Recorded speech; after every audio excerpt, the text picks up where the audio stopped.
Yes, sir. Welcome to the Money Down, the Believe Network.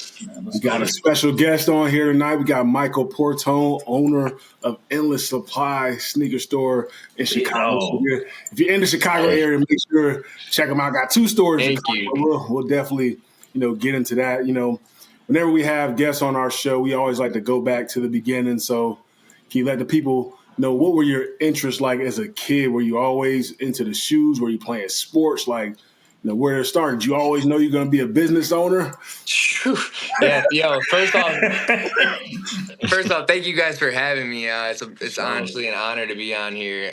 So I really appreciate it. But man, I honestly, to answer that question truthfully, never thought it would be as big as it is today. And I've got unsatisfied tattooed on my leg, and I think it's going to be bigger than it is tomorrow. I can't, the sky's the limit, honestly, at this point, because what I thought was capable is far surpassed that. So, I grew up playing soccer. I was not a big basketball, football, which is like my big main clientele now, with athletes and prominent figures that are coming into my store. But I was always a sports fan, and I was always a sneaker fan, man. You can ask kids that grew up with me. I had every cleat, every Cristiano Ronaldo, all that BS. But it wasn't until high school, junior, senior year of high school, when I started to really get into Jordans. And I don't know, honestly, what it was. I met a couple friends from the city, from Chicago, and they were super into it. And I was just like, bro, these are so sick. Like, how do I get these? And they're like, you can't. And that right there, them saying to me, you can't. I was like, he was like, bro, I skipped school for these. I waited in line for these. Jordans back in the day, if you don't remember, they used to come out on Wednesdays. On Wednesday, yeah. So they used to come out on Wednesdays, and then they switched to Saturdays. So, man, I'm showing my age here, but we all are kind of. But when they came out on Wednesday, kids were skipping school for them, and I was like, your mom let you do that?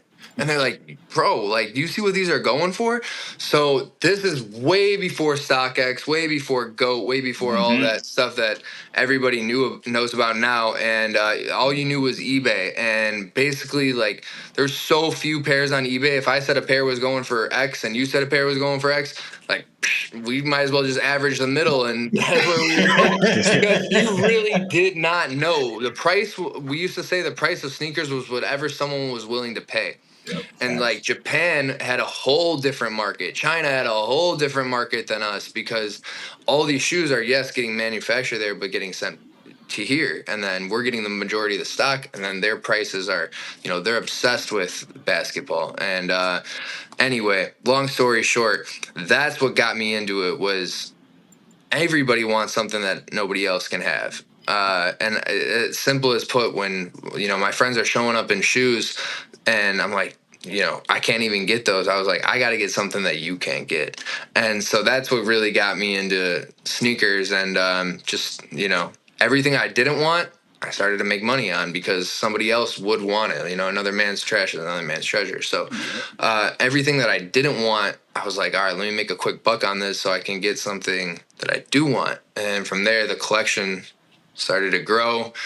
And from, even when you ask about being a business owner, it kind of just turned into having too much, and then the stock was rotating, and the money was rotating to where I was like, man, if I really want it, I'll get it again. And I would just sell it. And, I was like, I'll find it somewhere else. Stupid sometimes, because some of these shoes I'll never get again. Never will get again. And the condition or the size. But it got to that point where I wasn't so attached to them, and the money really started to matter, and I had more responsibilities as I started to age, and I was like, I got to take care of home, myself first, and so that's where the business really started to take more of a role. Is there go ahead, Warren. I was about to say, is there just one sneaker that you're like, I love this. This is my favorite sneaker. I never sell it. I never get rid of it. I keep it for as long as I live. Yeah, I mean, bro, so stuff your mom gets you, like you can't sell that. Like stuff your mom gets you, you'll never That's sell. right. Or like your That's girl right. gets you, like you can't sell that. You'll get in trouble. So That's facts. so like that stuff, yeah, I always keep even if they're not my favorite sneakers. Like I just had a shoe in the store a couple weeks ago, and one of my employees was like, "Yo, could I get this?" And I was like, "Bro, my mom got me those. I cannot.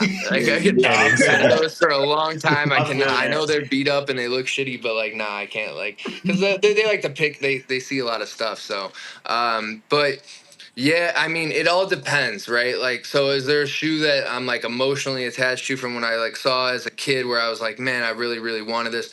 Um, I can't really say that there is. I do have like behind me. I got like a little. I just moved into this place, so I don't have a lot of my stuff set up like you do, sir. Crazy. But Big money I like sold. the off white Chicago, off Yeah. white Jordan 1 Chicago is behind Fire. me. I mean, mine are so beat up, but that was like a They best really, like that. Yeah. yeah, that was like a They really best like that. important, Yeah.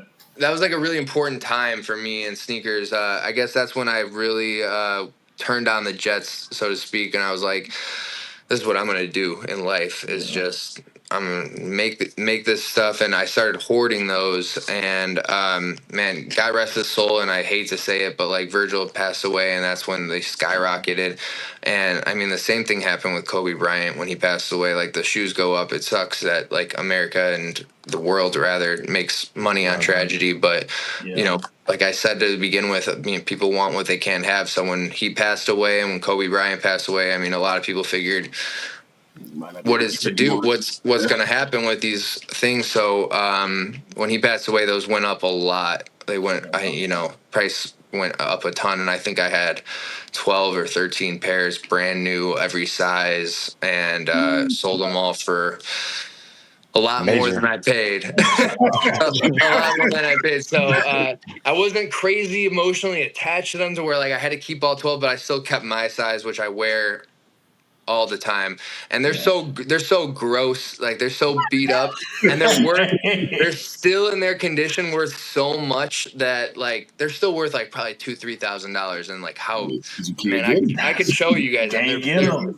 Yeah, I'll show you real quick. Yeah. But Show like it to the people. people are gonna be upset with me. Because like this is such a like this is brand new. This shoe's like $4,000 or $5,000, and like mine 5,000. are Yeah. just beat up, That's all right though. yellow, That's That's all supposed right to though. be.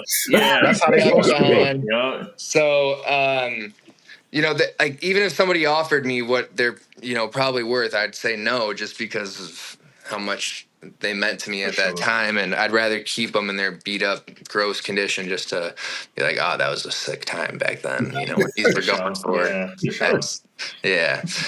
Yeah, that was a good question. So I want to go back to 2015. I think that's when you started the Endless Supply Facebook group. But Yeah. talk to us about how you came up with that name, because so much of your brand and is being appealing to the people Yeah. out there that's going to be paying. So how did you come up with this name, and then talk to us about the Facebook group and getting it started and popping? Dude, this is the best question. Sorry. I said that was a good question before. This is awesome because so back in 2015, I was a senior in high school. So I had all the time in the world. I was about to go to school at Indiana University, and I was really just summer home for school, or like senior year of school, high school. You know what I mean? Like you don't have a ton of responsibility. You all know what you're about to do.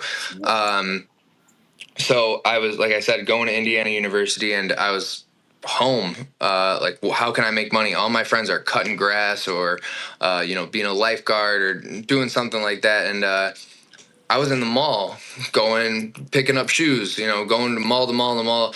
And back then, there was all these different types of Facebook groups, like Midwest Sneaker Exchange. Cream is the Chicago one that everybody knows. Kicks rule everything around me is what it stands for. And I was an admin, so I was in charge of a group called Soul Focus. And I was the youngest admin on the group, being 18, 17 at the time. And all the rest of the guys were like 25, 35. And like, there's all these jokes about the internet, like, oh, Facebook admin, like these are these guys' lives, like being dead serious, and like they got nothing better to do but to police these groups. And they straight up told me, they're like, yo, bro, like you're making too much cash, like you're doing too much on here, you're selling too much, you're not part of the community, you're not like helping grow this as much as we'd like you to. And they cut me. They were like, we want nothing to do with you anymore, we're gonna bring somebody else on this. And I basically was like, fuck you guys, like fuck all you, like I you know, this is what the new generation is doing, like this is how we're making money, this is becoming something that people are literally foregoing school and college, like I'm about to go to pursue as a full time. Like, how can you guys say, you know, because this was more of a collection group and more of like a, you know, build the community. If I had a size 10 and a half and something, I'd oop it to a guy for like the same price type stuff. Not so much more of like a make money thing. But granted, you know, there was a lot of people making money in the group, just given better deals than most groups. So when they cut me, I got really mad. And, you know, I was 18, like I said, I had a ton of fire in me, and I just was leading a big group on Facebook.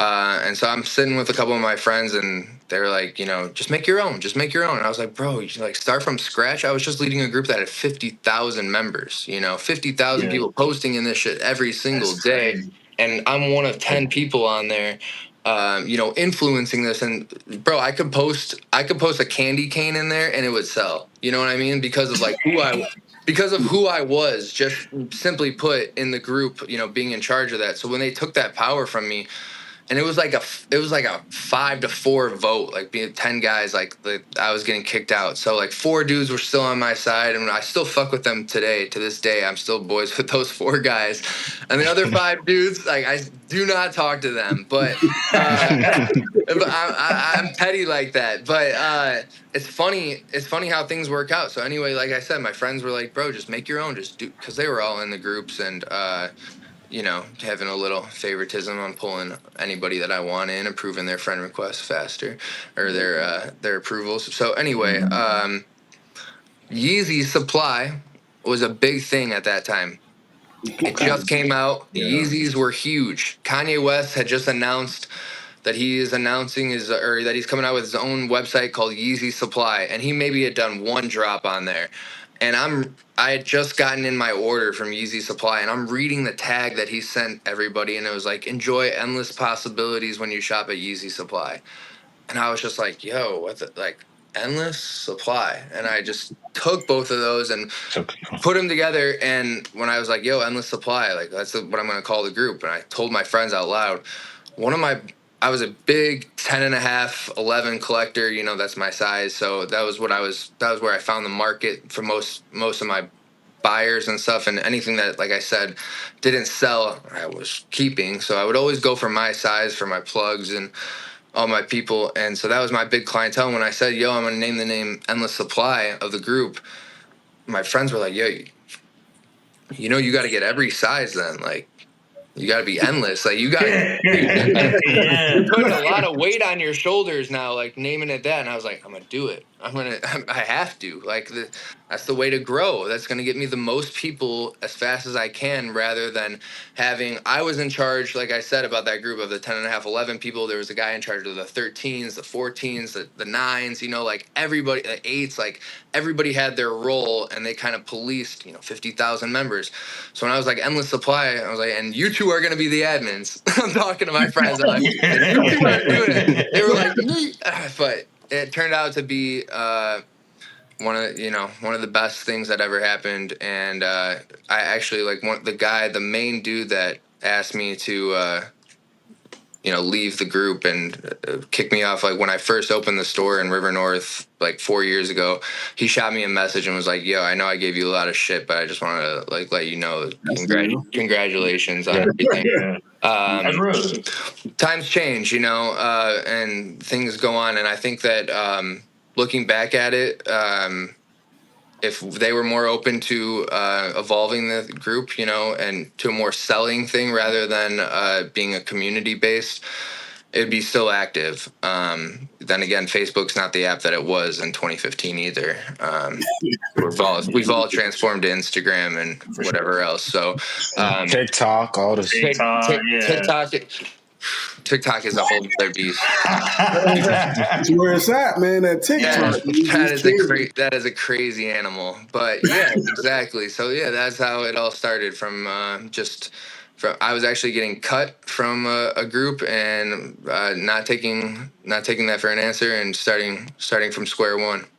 That's funny because my next question was going to ask you like, what was your our big theme and the money down, like what was your money down moment? But that seems like it's pretty much it to me where you kind of had to.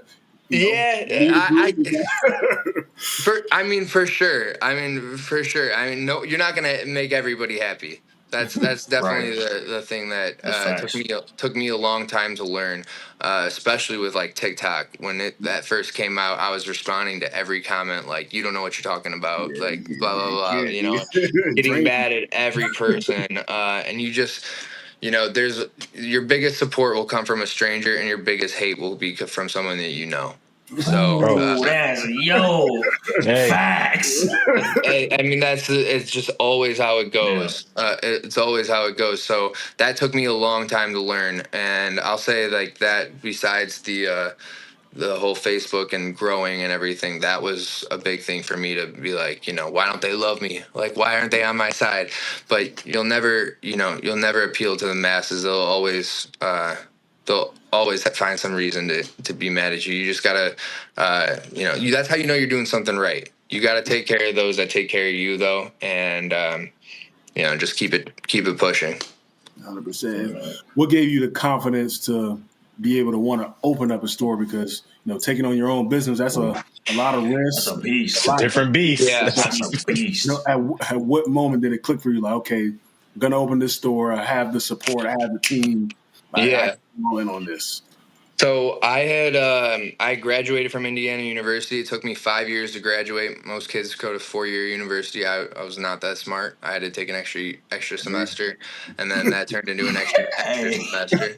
So after that, I was finally, my parents were like, do something, and it was either use my degree or take a risk. And thank God, I know most people aren't going to say this, but thank God for COVID. COVID hit. Bro. And all my friends that, like I said, I was a year out of not graduating. So all my friends that had graduated the year before me all had jobs. And they're all home now. And so they all had just gotten these, big gigs at Ernst & Young or JP Morgan or wherever, they're using their degree and what they went to school for. And I had just graduated. We're all now in the same spot. They don't know if they're going back to work. They don't know nothing, right? And so gradually they start to do, the work from home. And I was like, I got to get out of my parents' house. Like, I cannot be here any longer. So I moved to the city, and like I said, everything was still dead. But I was living in downtown Chicago, and at least, I was selling shoes still. And that's when the internet started popping because people had nothing to do but buy stuff online. So TikTok started popping, Instagram started popping, like stuff really started taking off just on the social media side and sales side from Endless Supply. And rent was at an all-time low. No one wanted to open up a store. Then we had the riots, and it was crazy. I mean, I was literally standing on the balcony of my little apartment with my roommate, watching people break into the Chase Bank right below us. I mean, it was mayhem. So I was like, I want to open up a store. Everyone was like, you're nuts. You're absolutely nuts. But Warren Buffett has this quote, and it's when people are scared, be greedy. And when people are greedy, be scared. And so people were scared, man. Everybody was scared. And I had no credit or like anything. I was online. That's it. I could show people like, this is what I do online, but no landlord in Chicago was like, yeah, this kid's gonna pay the bills. Like, this is what this sneakerhead reseller is gonna pay the bill. So like no one really wanted to give me a shot, and so I found this little tiny space, this little store where some other little mom and pop shops were downtown, and negotiated a rent, and I was like, I could do this by myself or with a couple people. I got nothing but time. No one's really out yet. People are just starting to go out. Like we had to wear masks in the store. Chicago had a big law on everybody in public had to be in masks. So I mean that was what just like got me to start, was the fact that it was cheap entry. I was like, I'll never get this low of an entry again in this city downtown, and everybody was getting COVID checks, and everybody was doing nothing but staying home and watching TikToks and spending money, and it was the perfect storm. And I can't say for everybody it'll be like that ever again. And a million years we'll probably never have something like that again, or will we have, or will they have, the balls to say, I'm going to do this? Because like I said, bro, when I first wanted to do it, everyone was like looking at me like I had 10 heads. They're like, you're nuts. Did you not just see like they're people are breaking into everything, or, no one's out too. No one's, out in the roads and or walking around in the city. Like how do you expect that? So I just believe that we'd get over this, and times would change, and that I'd get in for a really good deal. And then, like I said, from being at that square when I was 18 too, and just believing in myself, being like, I got this, I can do this. And knowing that there's a totally different age of marketing where everybody was on their phone, and rather than, reading the newspaper or seeing what was going on a billboard, everyone was just scrolling TikTok. And if I could hit their for you pages, I could get them in the store. Oh yeah.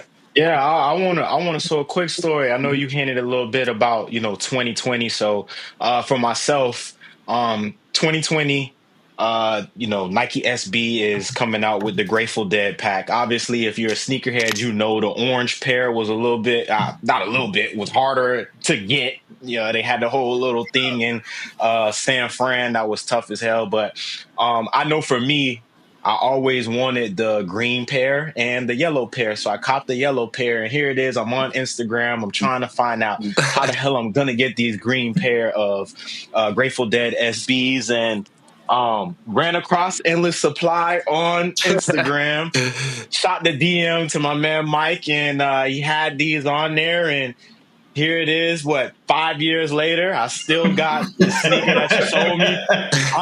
Honestly, right? I get asked all the time because you see these laces are laced like this, and then this one you laced. I don't know who laced them, but they laced some unique, weird, dope kind of way. And I don't tie my shoes really. I always left it like this, and people ask me all the time, like, bro, how you did it? And I'm like, I can't tell you, because they were sent like this. So, when you bought those from us, to you. And did you buy them brand new from us?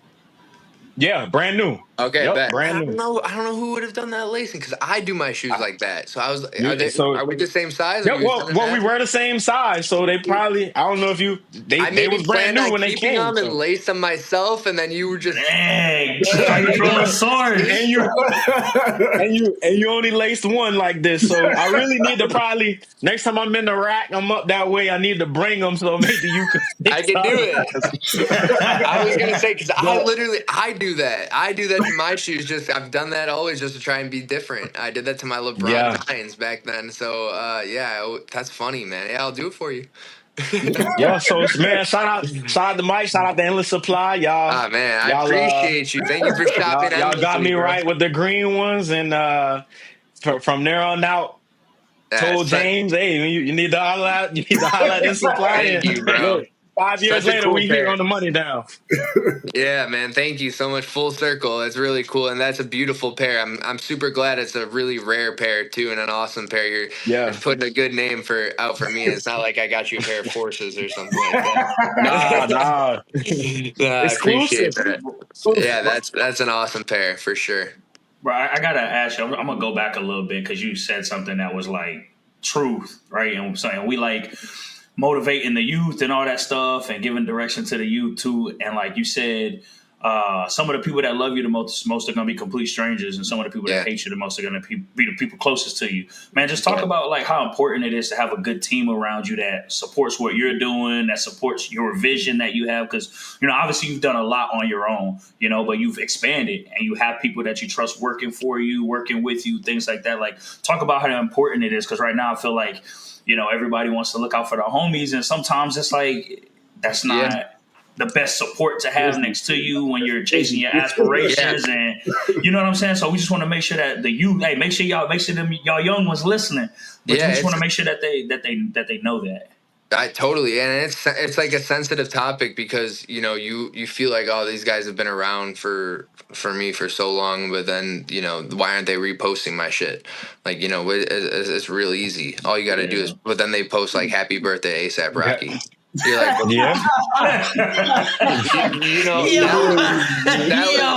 that was like crazy to me. So I would get really upset about that.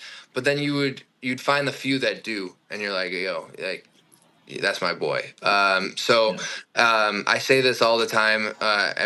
Before we got on recording, I was talking to you guys about, I now talk at a couple schools and stuff, and I bring this up all the time about, how the people that are closest to you some of them are gonna be your biggest haters, and the people that are, in California or on the opposite side of the world, that's going to be your biggest support. There's this girl that was doing YouTube in high school, doing makeup tutorials, and she showed up to school after doing a makeup tutorial on YouTube, and everybody made fun of her. Like, she got made fun of so much for doing this, and like, if she was still consistent at that and doing it, she would have been huge. Massive. Like, it's so big now what girls have on the internet for makeup tutorials and just anything that you can't do yourself. It's so big, and this is again like at the beginning stages of the internet where people are posting themselves and putting themselves out there, and she was bullied out of doing it. And I think about her all the time because every time I post something where I'm like, man, like, I don't want to do this. Like, this is such a dumb TikTok trend. This is so stupid. Like, I'm going to look so dumb.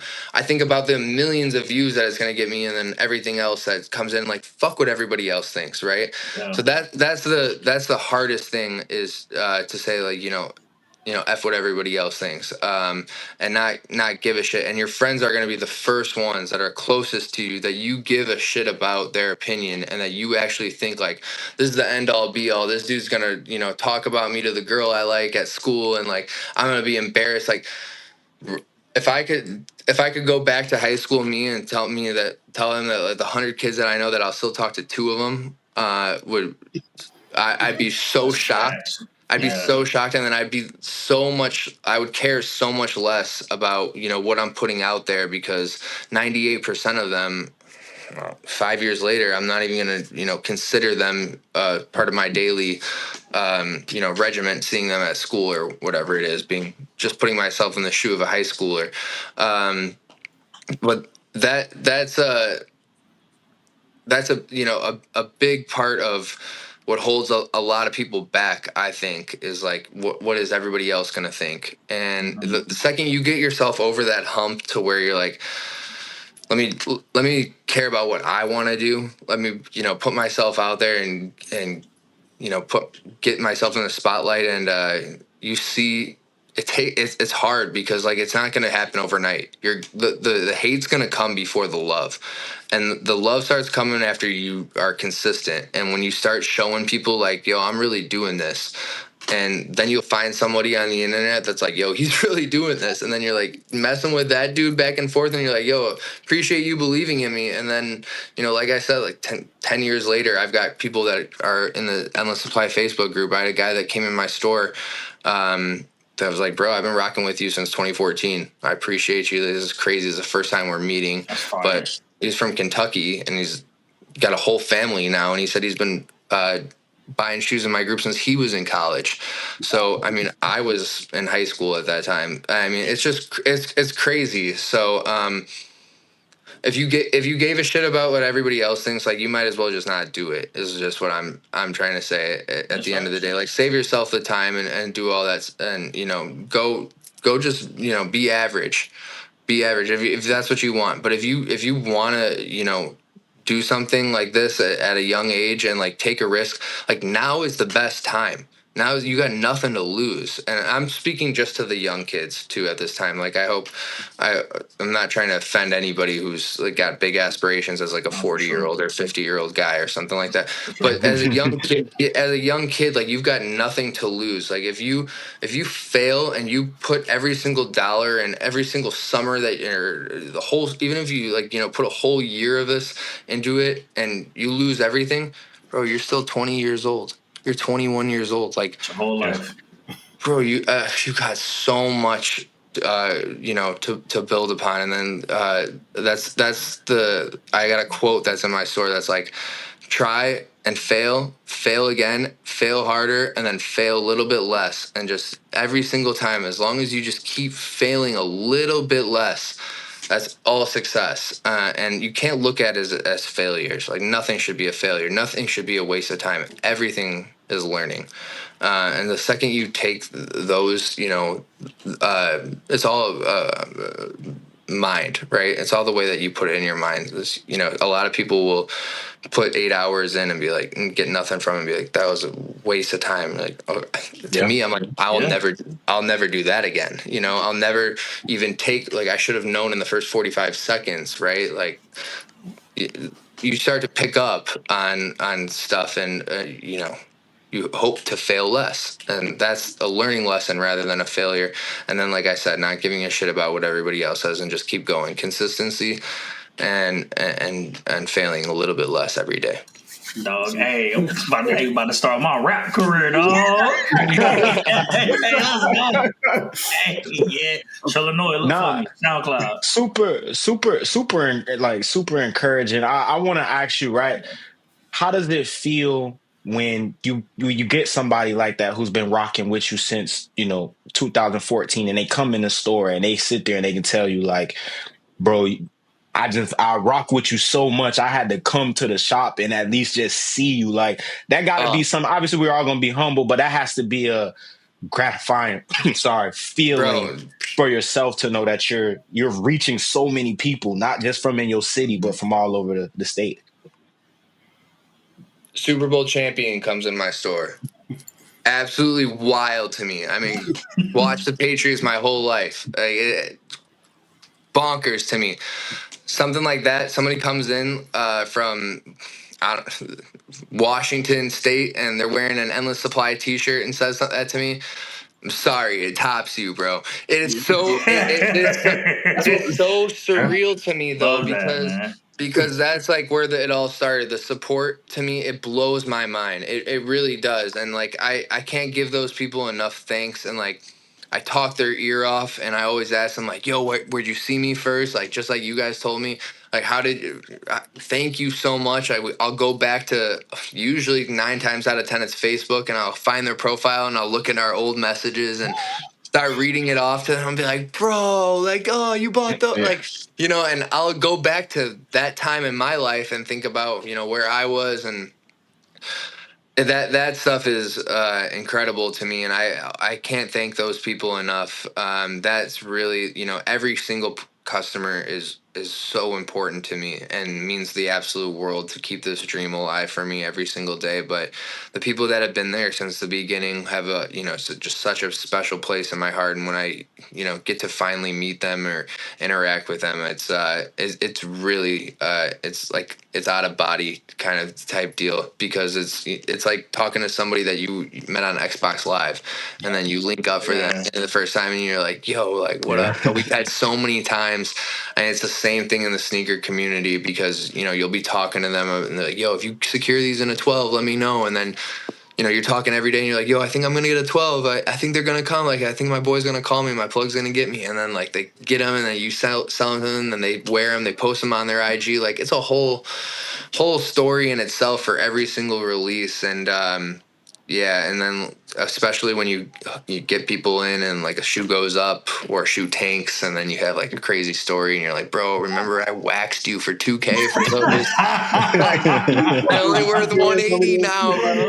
Or like, or on the same deal, or it's like, bro, remember when I hooked you up for 500? Like, those are worth 5 racks now, bro. Like, damn, that's crazy. You still got them? Like, the deal was in 2016. Like, that's so. I love those interactions, and that's really special to me. So you say, it's great getting, John from Washington coming to the store, from the humble beginnings, but you got dudes like you got money, you got NBA players, you got all these dudes coming to your store. You ever, sit there and be like man, like I'm really like popping, like I got all these dudes, walking to my store spending crazy amounts of money. I know, like in life at times, stuff seems like a blur, and things are kind of moving, but do you ever just like sit back and like how did I go from these little blogs on Facebook to NBA players and all this walking in my store? Mm-hmm. Yeah, sometimes yeah, I would be lying if I said like I shrug it off, like there. Sometimes when I'm in the moment, it's all business. Yeah. It has to be. It has to be because there's so many other fans of these people that are, I mean, exactly, all just so annoying, and I don't want to be that guy, especially when they're spending their time in my store. So when it's in the moment, it's all business, but. Like when they walk out and like that, it hits you. 20 minutes later, you're like, did that just happen? That shit's pretty cool. I can't lie. I definitely will be, set back a second and just soak it in for a moment and be like, that was like, it's usually after I make the Instagram post, after I post it, and I'm like, dude, that's real. Like that actually, that's me and him, or that's me and her. Like that is crazy to me. But yeah, I mean, it's kind of starts to get wear off on you. I like I said, I keep trying to do bigger and get more, and I would hate to say like when I first started, like I'm posting every single person that comes in. Like if you play college ball, you're getting on the gram. Like, you know what I mean? Like, I got to show people that you shop. And now I'm like, man, like,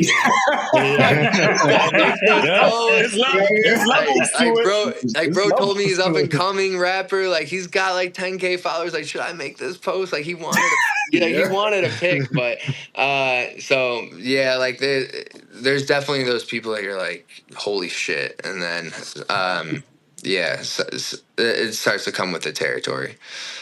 I wanted to ask you that. Who's walked in the store and was like, whoa, that's blah, blah, blah. Like, yeah, you got to keep it cool. And like you said, it's business. But when they walked out, it was like, damn, that's somebody that you would feel like it, like a rare Pokemon, like you'll never see, bro. Like, who was that? Yeah, I think that like that question's so subjective because like for everybody somebody is crazier. So for me it was Nas, and whenever I tell young kids that they're like Nas X. Yeah. I'm like no. I'm like Nas, bro. I'm like Nas, and so like that, and they don't know who that is. But then I'll say like that YouTuber that was just in my store, Cam Wilder, who does a lot of basketball. They'll be like, Cam Wilder was in your store.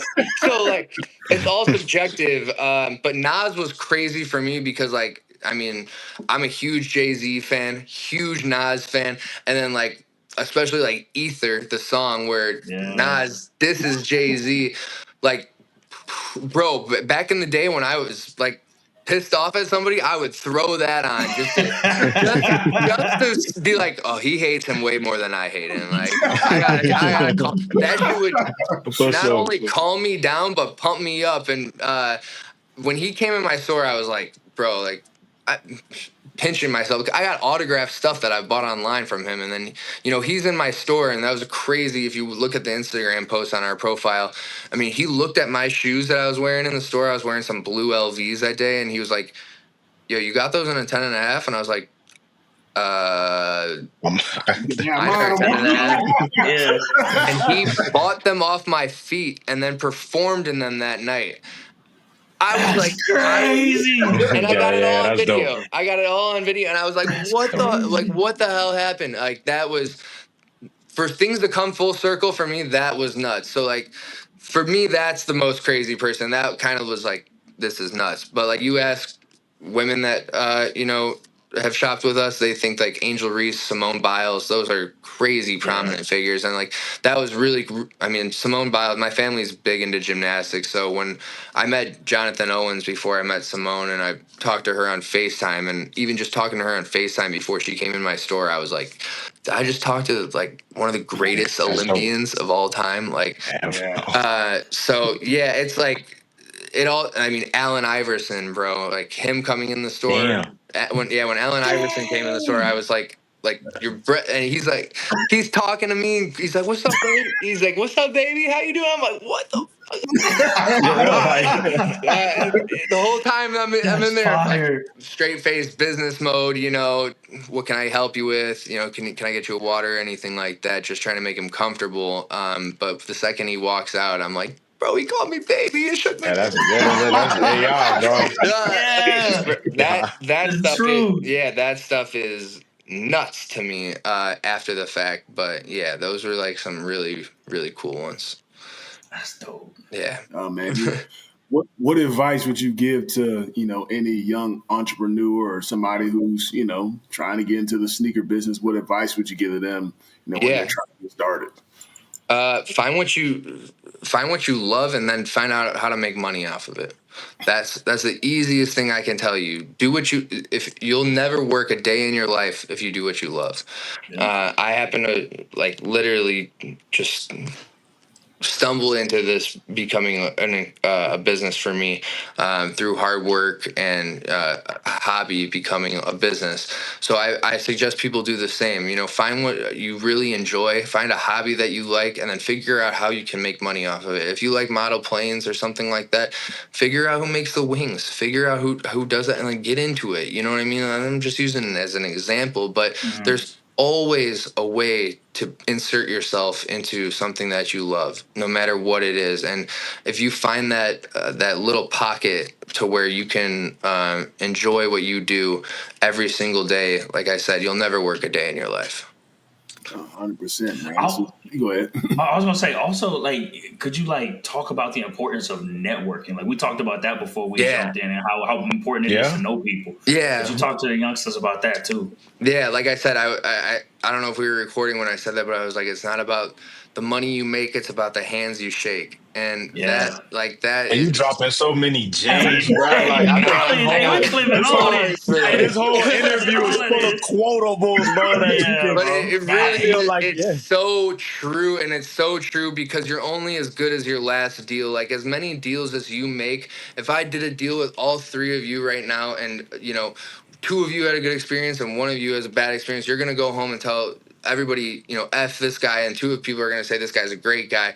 And so what I mean by that is like, you just gotta keep going and find the people that are gonna be happy with you and like the way that you work, because it's hard to say that just cold calling and putting yourself out there is going to get you the right people. It's about who you surround yourself with. Totally. And so I would say, like, if you see somebody else has got motion and see something going on there, don't believe all of it at first. Totally don't believe all of it at first. Instagram and social media are a fickle bitch right now. They'll make the richest person, or the poorest person rather, look like they're a billionaire. So do your due diligence and and really just. It's hard because it's just such a wild world now of social media, I guess. But just keep going and keep being consistent, and the people that you meet along the way will inspire you. That's what they should do. You should be inspired, and you'll find the right people. If someone immediately This is one of the best quotes in the world. I'm sorry to keep dropping these bars, but if it's too Drop 'em. good to be Comment. true, it probably is. And that is the biggest thing. Like, that's Yeah. how so many people I see get caught up, is that, they believe in something and then it was too good to be true. So, work hard, meet the right people. And I guarantee you, if someone's telling you, oh, it's so easy, blah, blah, blah, like, then why aren't they doing it? Right? Like, why? You should question everything, and through that you'll meet the right people. And 99% of those people will tell you, man, like, I worked my ass off for this. This is how you got to do it. And the right mentors aren't gonna just tell you, oh, it's easy, just give me $500 and I'll show you how it's done. Like, Yeah.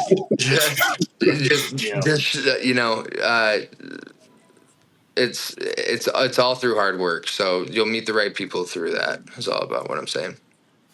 So I want to ask you this, right? When you just talked about it, so much of Instagram, social media, which honestly holds all the power right now in the world.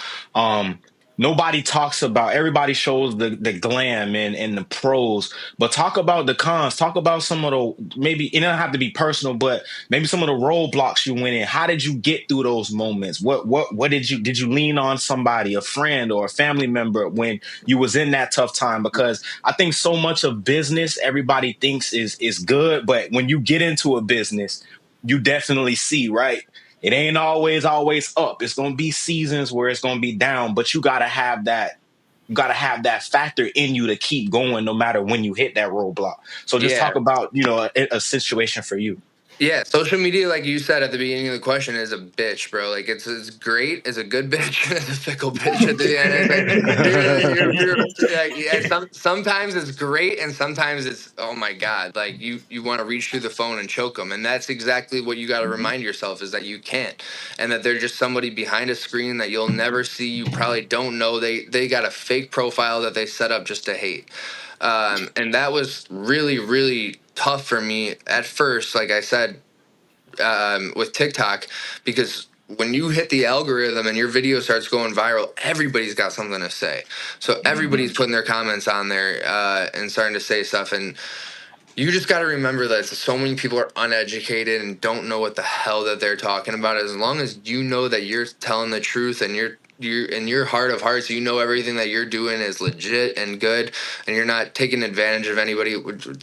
Screw what anybody else says. They're actually influencing the content. So if you look at my recent TikTok like stuff that I post, I'm baiting. I'm triggering. I'm doing it all for the comments. Like, I'm telling people, you'll never get these. Like, this is how I got them.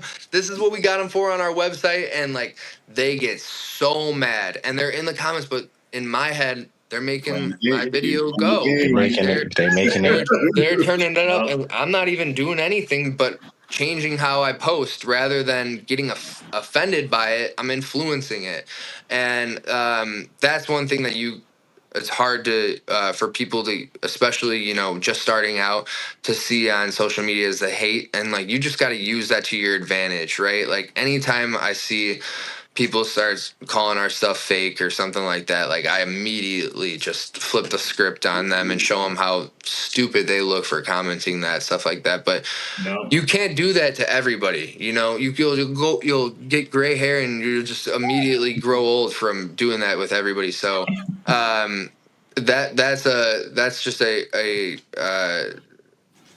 initial thing with social media. But when it first happened, like you said, did I reach out to any family or something like that? When it first started happening, I was responding to every single comment. Like I said, going hard on 350 comments, and I was refreshing all the time. And it was style.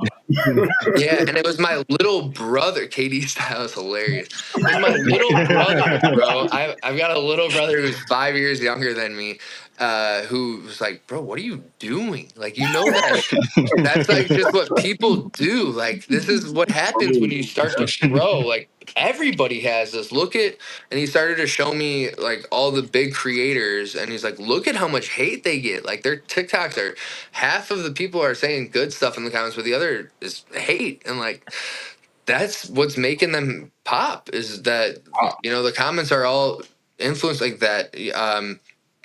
then you have to think about all the people that don't take the time to comment, that just like it or just view it. And like, you should view that as positives rather than just viewing the comment as one negative and one blemish. So when my little brother told me that, and again, we're at 2020. So, I mean, this kid is literally 16 telling me this. And I'm like, what? Like, how are you like philosopher over here telling me this?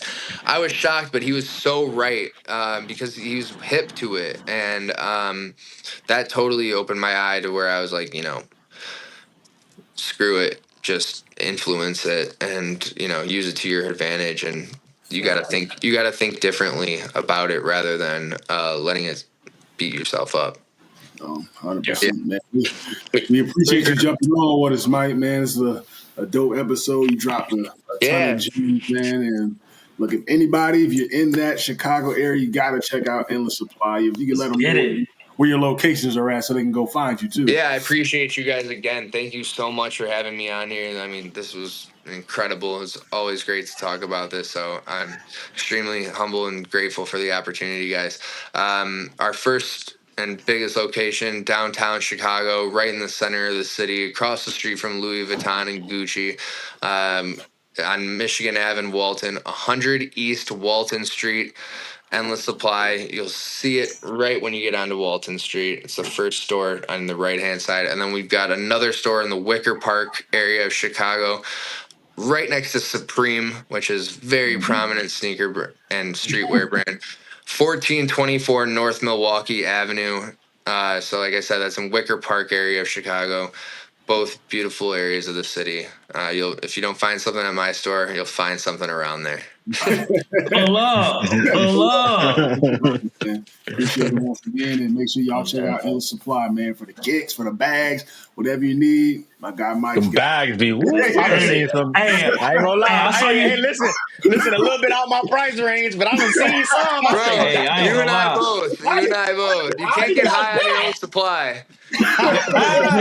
Hey, I'm a trucker hat guy. I saw you got some hats posted too, so I'm gonna have to give me some hats. Oh, send me your addresses. I'll send you guys a bunch of stuff. I got you guys. Gosh, appreciate it. Man, I appreciate you guys. Thank you guys very much. Appreciate you. Thank you for having me on here, man. Have a great night. Appreciate y'all. Put lines up through my essence. Wake up in the morning, count my blessings.